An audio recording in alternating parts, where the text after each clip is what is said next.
Hi everyone, so I'm going to get straight into this because I'm reading out an article and that usually takes a few minutes, so please bear with me. But I will do it because I think it's important to provide a bit more context. This is from the Dawn newspaper in Pakistan. It doesn't say who the specific reporter is.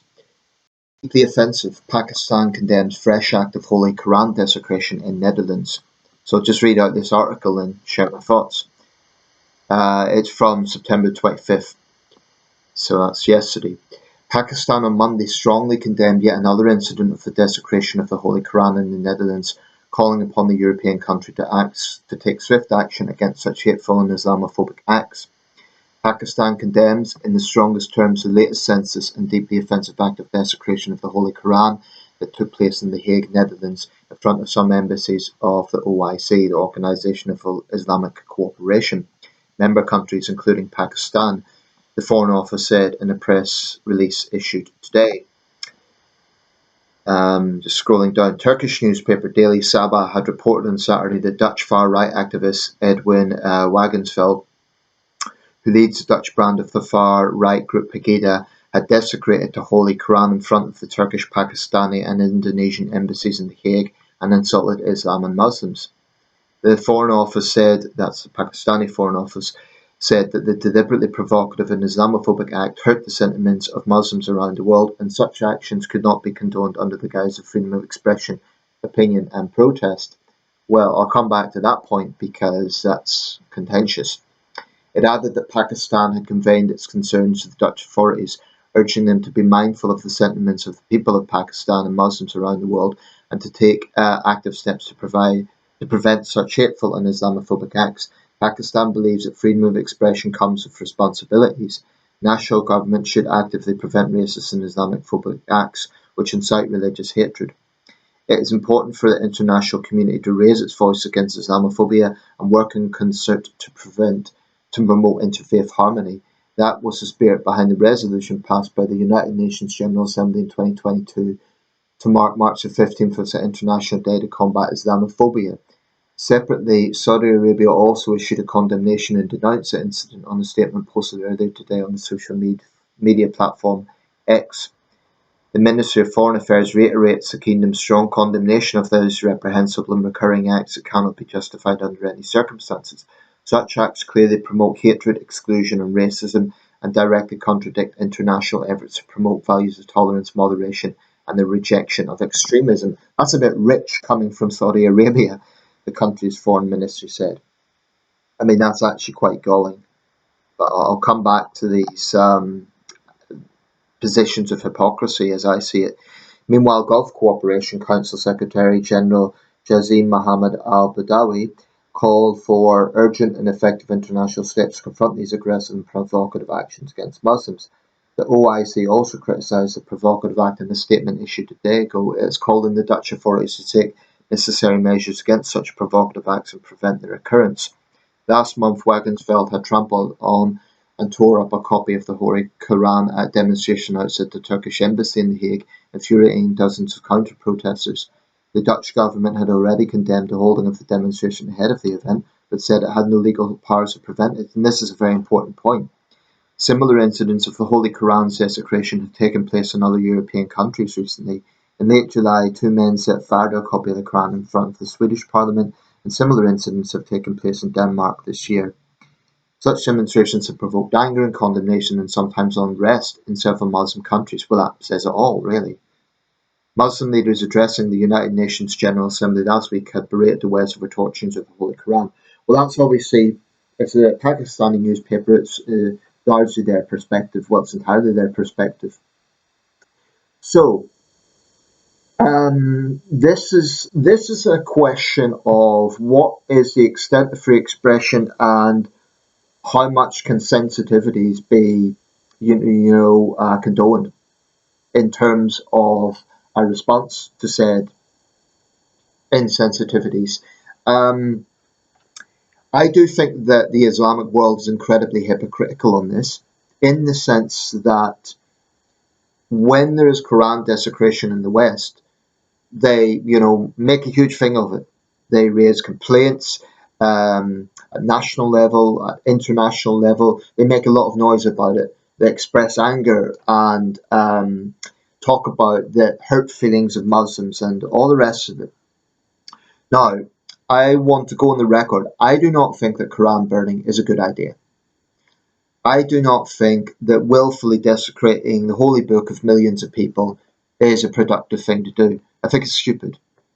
And I know that those who do it will say, well, this is to show how violent Islam is, because they want to provoke a reaction.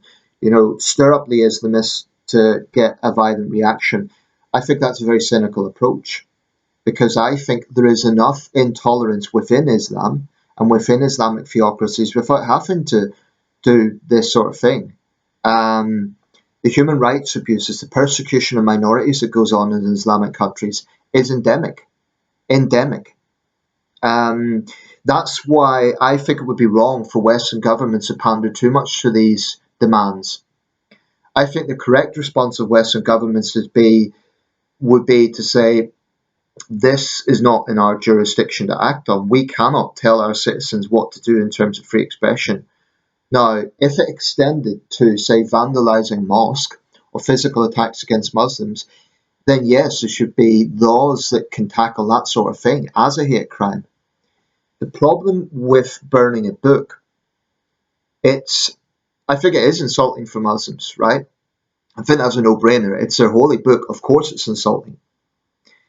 And I think it's a stupid thing, because it doesn't just infuriate the Islamists, it also polarizes moderate Muslims, those who, want nothing to do with the Islamists, but they're still Muslims, it's still their holy book. It's putting them in a difficult position on the grounds that, are they just expected to be okay with it?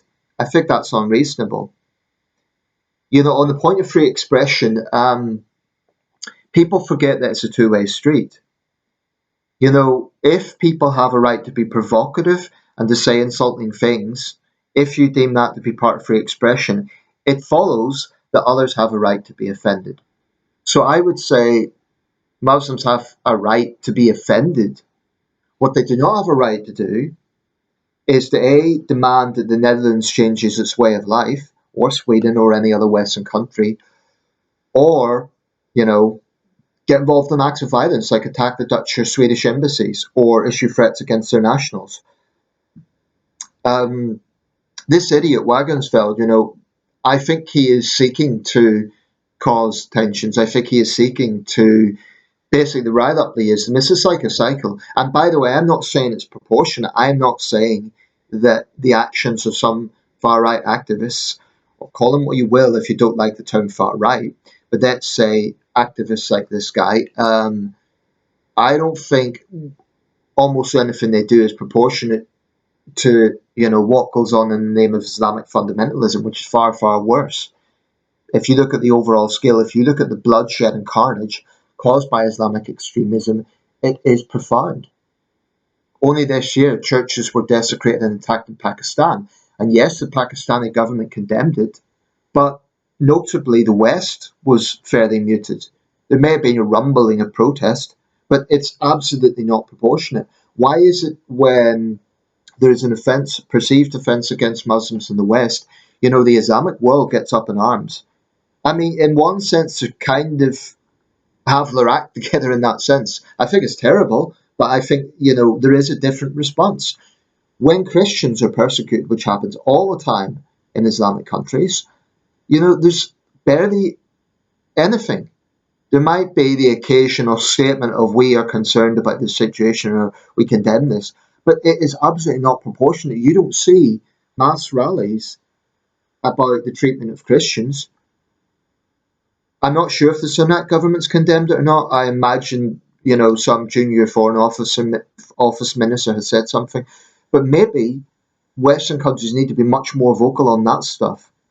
If the Islamic world is going to get up in arms every time this happens, and it will happen again because there's individuals out there who, they're itching to just say, well, look, this is how violent the Muslim world is. But so unfortunately, it probably will happen again. But for me, what is really, really galling is the double standards of Islamic sensitivity. Like they talk about the hurt feelings of Muslims. Has it occurred to them that it hurts the feelings of Christians in the West, or even atheists in the West, every time a minority is flogged for alleged blasphemy. Islamic countries are intolerant, and that's irrefutable. So for the Saudis to talk about tolerance is perverse, absolutely perverse. But having said all that, is there anything Western governments can do about this? It's a difficult thing because on one hand, if they were to ban book burning, if they were to, issue some sort of harsh sentence for that, then the inevitable thing would be you're caving into Islamic sensitivities. And I would agree with that. I would say that would be moral cowardice. But maybe some law could be introduced, not threatening someone with jail, not threatening even necessarily a criminal offence, but in some other way prohibiting it. I don't know, as an act of unnecessary provocation, as an act of, I don't know, in Malaysia they have rules, in Singapore they also have rules about things that can provoke social harmony. I don't know if something along those lines, but what I would be absolutely against, and in a debate thread I was looking at with this, someone actually posted a link that the Danish government is considering a bill that might actually involve 2 years in prison. Now, this is Denmark we're talking about, a Nordic country, famously soft on crime. The Nordic states are famous for their liberalism towards alleged crime. So 2 years, if that's really, I wouldn't put too much weight on it. I'm not sure that it will go ahead. It may just be to appease Muslim anger, but even if that's true, that's disgraceful. Copenhagen should maybe get a backbone and not pander so quickly. What I think they should do is say, we do not condone this, and we are against hate crimes against Muslims, and we will act against that. But this is a sovereign country, and we will not change our way of life to suit Islamic sensitivities. Something along those lines. I mean, the concept of a clash of civilizations is controversial. Some say it brings about unnecessary wedges, but the truth is it's very difficult not to see that there is a clash of cultures whereby in the Islamic world there is hypersensitivity over this stuff.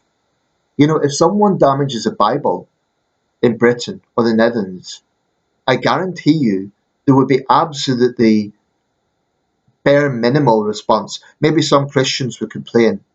You might even get a protest, but it just wouldn't be comparable. And yet, traditionally, these have been Christian majority countries. So there's just no comparison. This is why what I would say is false equivalencies. For example, Amnesty International recently, maybe this is more for a specific video, but they had a post saying women should not be obliged to wear the hijab and women should not be stopped from wearing the hijab. And they had this equilibrium. But it's not an equilibrium. There is no comparison between the situation of Muslim women in France versus women in Iran. There just isn't. And it's deranged for anyone to claim that there is. If a Muslim woman is told that she can't wear a hijab in France, you could argue that's discrimination. You can argue it's an inconvenience for her.